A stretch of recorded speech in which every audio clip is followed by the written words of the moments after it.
మిత్రులందరికీ నమస్కారం, శుభోదయం, జై శ్రీరామ్, జై హింద్, జై భారత్.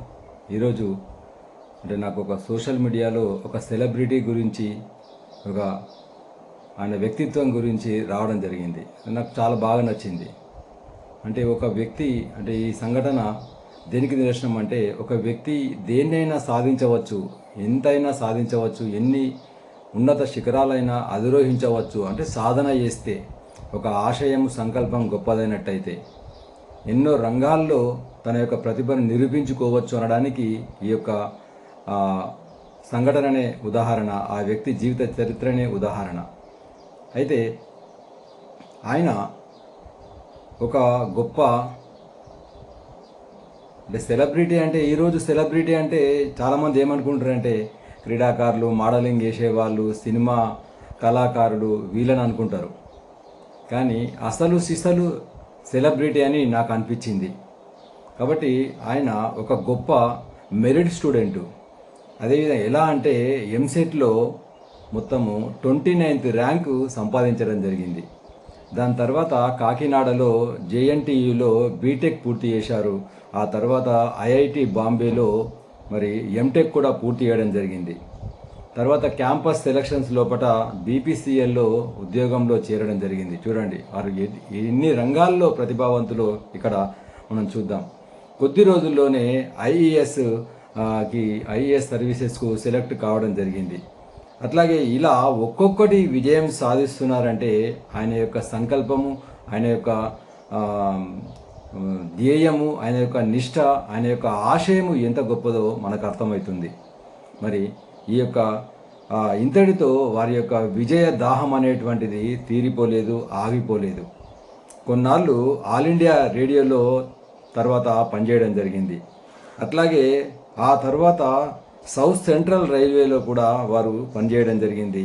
చివరికి 1997లో ఐఏఎస్ భారత అత్యున్నత సర్వీస్ అయినటువంటి ఐఏఎస్కి సెలెక్ట్ అయ్యారు. అది కూడా ఆల్ ఇండియా 34th ర్యాంకుతో సెలెక్ట్ కావడం జరిగింది. చూడండి, ఆ తర్వాత అస్సాం రాష్ట్రంలో పనిచేశారు.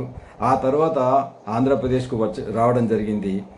ఉమ్మడి ఆంధ్రప్రదేశ్లో విశాఖపట్నం, వైజాగ్ కలెక్టర్గా కూడా పనిచేశారు. ఆ తర్వాత హైదరాబాద్ వచ్చి, ఉమ్మడి ఆంధ్రప్రదేశ్గా ఉన్నప్పుడు హైదరాబాద్ వచ్చి మన యొక్క మెట్రో వాటర్ బోర్డుకు ఎండీగా కూడా పనిచేయడం జరిగింది. ఆ తర్వాత కమర్షియల్ ట్యాక్స్ కమిషనర్గా కూడా పనిచేశారు. ఆ తర్వాత ఎన్నో ఇటువంటి చూసుకుంటూ వెళ్తే ఒక్కొక్క విజయము మనకు స్ఫూర్తినిస్తుంది. సివిల్స్లో చూడండి, వారి యొక్క గొప్పతనాన్ని చూసినట్టయితే సివిల్స్లో వారు మ్యాథ్స్ తీసుకోవడం జరిగింది. మ్యాథ్స్ ఎంత కఠినమైన సబ్జెక్టు తెలుసు. మ్యాథ్స్లో 100కు 100 మార్కులు రావడం జరిగింది. ఇదొక ట్రాక్ రికార్డు. ఈ రికార్డును ఇంతవరకు కూడా ఎవరు బద్దలు చేయలేదని, ఎవరు బ్రేక్ చేయలేదని చెప్తుంటారు. ఈ విధంగా వారి యొక్క ప్రతిభ ఎంత అద్భుతమైందో చూడొచ్చు. ఒకసారి విశాఖపట్నం కలెక్టర్గా ఉన్నప్పుడు వారు జెనరిక్ మెడిసిన్స్ మీద, మనం ఇప్పుడు జెనరిక్ మెడిసిన్స్ చాలా చౌకగా తీసుకుంటున్నాం. ఆ జెనరిక్ మెడిసిన్ పైన పరిశోధన, అనాలైసిస్, అవగాహన పెంపొందించి కృషి చేయడం వల్ల వారి కృషితోటి 3 లక్షల రూపాయల గల ఇంజెక్షన్ కేవలం 70,000 రూపాయలకు రావడం జరిగిందంటే వారి యొక్క కృషి ఎంత గొప్పదో మనం తెలుసుకోవచ్చు. అది దానికి వారు జీవనాధార అనే పేరు పెట్టడం జరిగింది. అదే చివరికి ఆయుష్గా, ఈరోజు భారత కేంద్ర ప్రభుత్వము మన ఆయుర్వేద, హోమియోపతి, దేశీయ వైద్యం ఇవన్నీ వైద్యం చేసేటువంటి డిపార్ట్మెంట్కు ఆయుష్ శాఖ అని పేరు పెట్టడం జరిగింది. అది వారి యొక్క గొప్పతనం. అదేవిధంగా మన భారతదేశంలో ఇప్పుడు అందరం కూడా మనం బయోమెట్రిక్ చేస్తున్నాం. ఆఫీస్కు రాగానే మనం తంబు పెడతాం, అటెండెన్స్.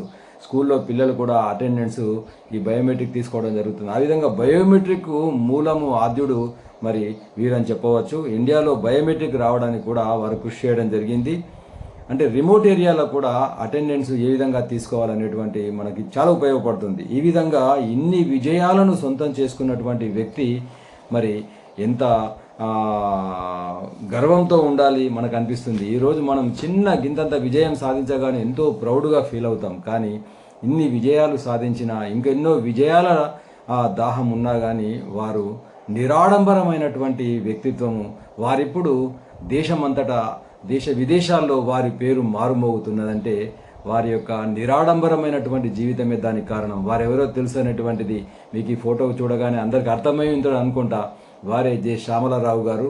తిరుమల తిరుపతి దేవస్థానము ప్రపంచ ప్రసిద్ధిగాంచినటువంటి హిందువుల పుణ్యక్షేత్రమైనటువంటి తిరుమల తిరుపతి దేవస్థానానికి వారు ఎగ్జిక్యూటివ్ ఆఫీసర్గా కార్యనిర్వహణ అధికారిగా బాధ్యతలు నిర్వహిస్తున్నారు. వారికి ఆ యొక్క తిరుమల శ్రీ వెంకటేశ్వరుని శ్రీనివాసుని యొక్క మరి పూర్తి ఆశీర్వాదం ఉండాలని ప్రార్థిస్తూ వారు ఇంకా అత్యున్నతమైనటువంటి శిఖరాలు సాధించవచ్చని ప్రార్థిస్తూ వారికి ప్రార్థిస్తున్నాను. వారికి నమస్సుమంజలు సమర్పిస్తున్నాను. ఈ వీడియో మీకు నచ్చినట్టయితే 10 మందికి షేర్ చేయండి. రియల్ సెలబ్రిటీలను, అసలు సెలబ్రిటీలను మరి ప్రపంచానికి చాటడమే ఈ యొక్క ఛానల్ యొక్క ఉద్దేశం. అదేవిధంగా ఈ ఛానల్ కూడా సబ్స్క్రైబ్ చేయండి. జై శ్రీరామ్, జై హింద్, జై భారత్.